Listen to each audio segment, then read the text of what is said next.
Di sini kami akan menjelaskan tentang apa sih sebenarnya sakramen-sakramen yang ada di Gereja Katolik dan tentang harta benda. Sebelum itu, kami akan memperkenalkan diri kami terlebih dahulu. Saya Cindiawati Tamar Barus Tungkir. Saya Agatha Mika Silaban. Saya Yustina Silaga. Saya Sinta Marito Silalagi. Saya Erika Barus. Baiklah teman-teman, di sini kita akan mendengarkan penjelasan yang terlebih dahulu tentang apa sih sebenarnya sakramen baptis itu. Kepada Saudari Sinta kami persilahkan.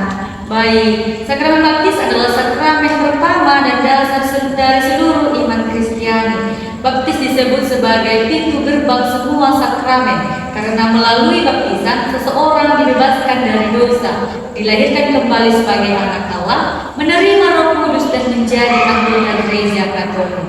Nah, adapun jenis-jenis dalam baptisan dalam Gereja Katolik, yang pertama itu adalah baptis bayi, yang kedua baptis dewasa, dan baptis rindu. Nah, kita akan membahas tentang baptis dewasa. Baptisan dewasa diberikan kepada seseorang yang telah mencapai usia penggunaan akal budi dan secara sadar memilih untuk menerima iman Katolik. Baptisan dewasa ini diberikan setelah melalui proses pembinaan iman dan katekumenan.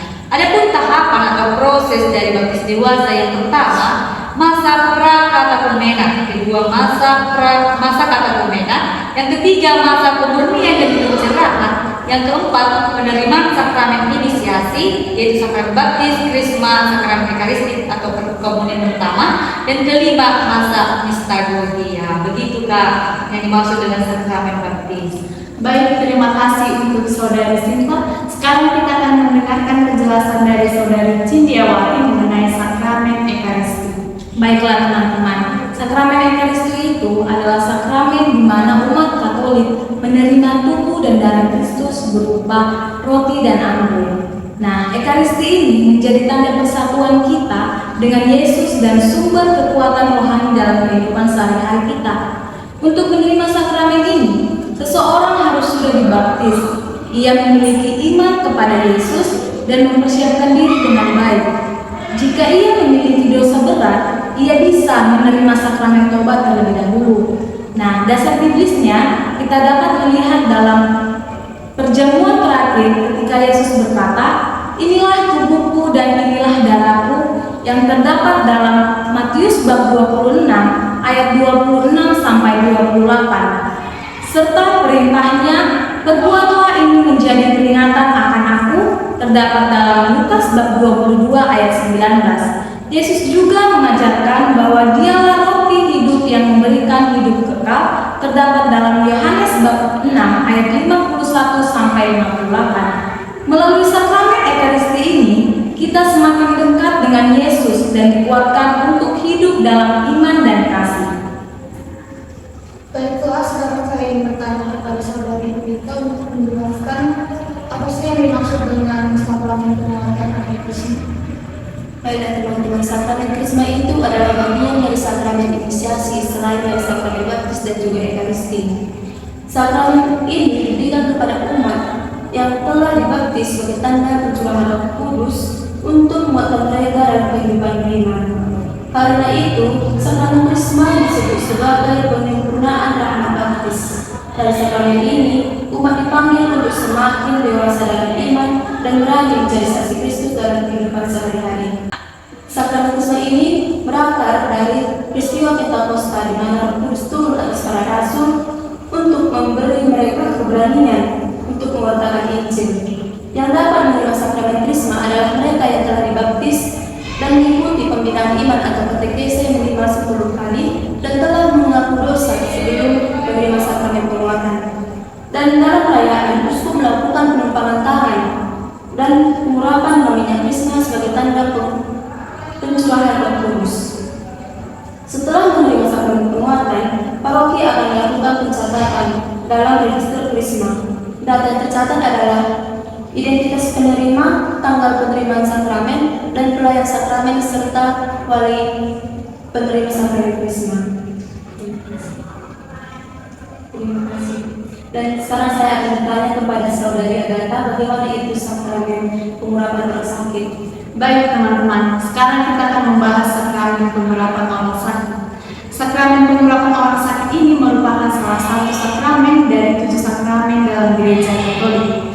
Sakramen ini diberikan kepada umat yang mengalami sakit berat, usia lanjut, atau kondisi kesehatan yang serius sebagai tanda kasih Allah, penghiburan, dan kekuatan dari Allah. Dasar biblis untuk sakramen ini dapat kita lihat pada Yakobus bab 5 ayat 14 sampai 15 dan Injil Markus bab 6 ayat 13. Secara teologis, sakramen ini memiliki 2 makna penting. Yang pertama sebagai sakramen penyembuhan dan yang kedua sebagai persatuan dengan penderitaan Kristus. Sakramen ini juga memberikan berbagai rahmat seperti penguatan iman, kedamaian batin, keberanian menghadapi penderitaan, pengampunan dosa, dan persiapan rohani menuju kehidupan kekal. Dalam beberapa keadaan, sakramen ini juga dapat membawa kesembuhan fisik sesuai dengan kehendak Allah. Dalam pelaksanaannya, sakramen ini hanya dapat dilayankan oleh imam atau uskup. Sekian dari saya, kita lanjutkan kepada Saudari Justina untuk membahas tentang harta benda gereja. Baik teman-teman, yang dimaksud dengan harta benda gereja adalah seluruh aset yang dimiliki oleh gereja. Nah, yang termasuk dalam aset itu adalah pastoran, gereja, sekolah, tanah, kendaraan, dan dana operasional lainnya. Nah, semuanya ini digunakan untuk membantu pelayan gereja untuk melayani umat. Nah, pelaksanaan ini semuanya dicatat dalam buku gereja dalam pengelolaan yang sangat jelas. Dan yang menjadi administrasi terutama adalah Paulus, itu tercatat dalam KHK. Namun jika dilihat dari domisilinya dan keuskupan, yang menjadi administratif besar adalah uskup. Nah, itu semua dapat digunakan oleh para pelayan gereja hanya untuk membantu melancarkan kegiatan dalam pelayanan untuk melayani umat. Terima kasih. Baiklah teman-teman, demikian penjelasan singkat mengenai sakramen-sakramen dalam gereja Katolik dan harta benda. Semoga penjelasan ini dapat menambah pengetahuan dan memperdalam pemahaman kita tentang kehidupan gereja Katolik. Terima kasih telah menyaksikan video kami. Sekian dari kami.